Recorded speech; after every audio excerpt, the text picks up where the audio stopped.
Good morning, Mom. Good morning. How are you doing today? I'm actually doing really good. We're on our way To school? to school. What we got this morning? Goodies with grown-ups. Goodies with grown-ups. I'm excited for goodies with grown-ups, though. I'm excited to do something with you at your school. Enough about me. How are you this morning? Good. Woke up on the... Wake up list. Amen. Amen. What's one thing that is a blessing for you today? That God kept me alive. Kept you alive. Can you see any blessings so far in your day now that you're up and moving? Yeah. What blessing can you recognize in your day today? He gave me the blessing to, I don't know how to say it, but I know what I'm going to say. Okay, just say it however best you want to. He gave me the blessing to be on time, even though we had to leave early. Oh, yeah, he blessed you to be, we had an earlier day today because it's goodies with grown-ups. So he blessed you to still be on time, even though it's early. Because you're not really a morning guy, huh? No. I understand. Not everybody's a morning person. It's hard for me to wake up. Yeah, you've been doing a really great job, though.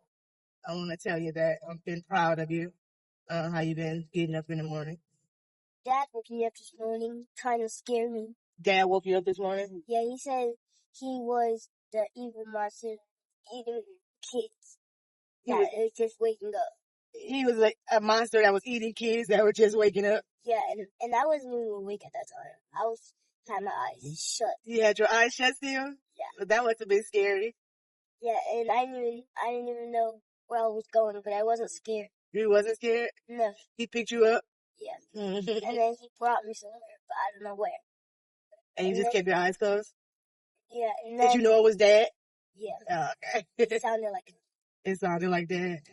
Yeah, so he picked me up, and then I don't know where I was going at first. And then he sat me down at the table and gave me breakfast. Why is Dad so silly? Yeah. Goodness gracious. So this week, what are we talking about? We're talking about manage your big emotions. Or we're talking about insecurity. Insecurity. I'm about to say guilt. We talked about guilt last week. Okay, so this week we're talking about managing your big emotions. Big emotions this week. What we're talking about is managing something called insecurity. Do you remember what insecurity is that I talked to you about yesterday? Yes. What is it? Insecurity is when you feel bad about yourself. When you start to specifically feel like you're not good enough. Yeah. And you said you felt that before. Mom feels that. This is something that people struggle with, like adults and kids. Having insecurities about certain things. I don't think that it's something that we get rid of. In my personal experience, there are always things that you feel a little insecure about. It's not something that you necessarily get rid of, but it's something that you learn how to manage. You got to manage insecurities because we talked about yesterday, like how they can cause you to think things about yourself that aren't true, to believe that other people think things about you that you're not true, because it's a feeling that you have within yourself that tells you that you're not good enough or something. You know what I mean? Yeah. But one thing I want to talk about today, because this is only Tuesday, and we're going to talk a little bit about this every day. Briefly, what I want to talk about today is how insecurities impact your relationship with God. Because if you're constantly telling yourself bad things that come from an insecurity that you have, you might not believe the things that God is telling you about you. Because God has made us strong, beautiful, wonderful. God made us in His image. So we're good. God made us to be good. We all get choices to be good or bad, but God created us as good people. But if we're constantly listening to the insecurities in our head, do you think they'll be listening to what God is trying to tell us? No. It's harder to do that. Yeah. It's harder to hear the good when you're constantly listening to bad.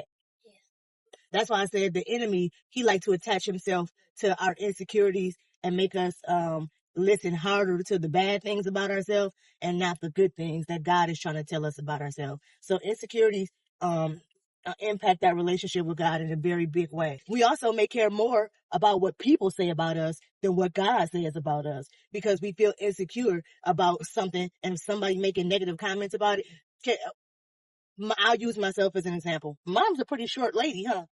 Yeah, I'm not trying to be mean, but I know. I know. I am short. So it's not something that I still feel insecure about though. Like, but when people used to call me, my name is Deborah, and I don't like people to call me Debbie, because when I was a little girl, people would call me Little Debbie all the time, making fun of the fact that I was small. And so, like, one of my insecurities used to be because of my height. I used to always feel like I had to be big in so many other places because I was a small girl. So that's just something that, it's a lot of parents out here that I dealt with, because of my insecurities, and being like a smaller, person, like a smaller girl, you know what I'm saying? So dealing with insecurities and things of that nature, they really are something that we have to, work on and manage, because they can keep us from being close to God in the way that we need to be close to God. We might forget what God says about us and only think about what our insecurities are saying about us. So it's really important to remember, that even if you're feeling down about yourself about something, listen for what God is telling you about that thing, because God's opinion matters more than anybody else's. We can start to doubt the good things that God say about us when God in our Bible tells us that we are fearfully and wonderfully made. We can't forget that when we're having an insecure moment. 3 ways that we handle our insecurity. Number 1, remember who made you. Who made you?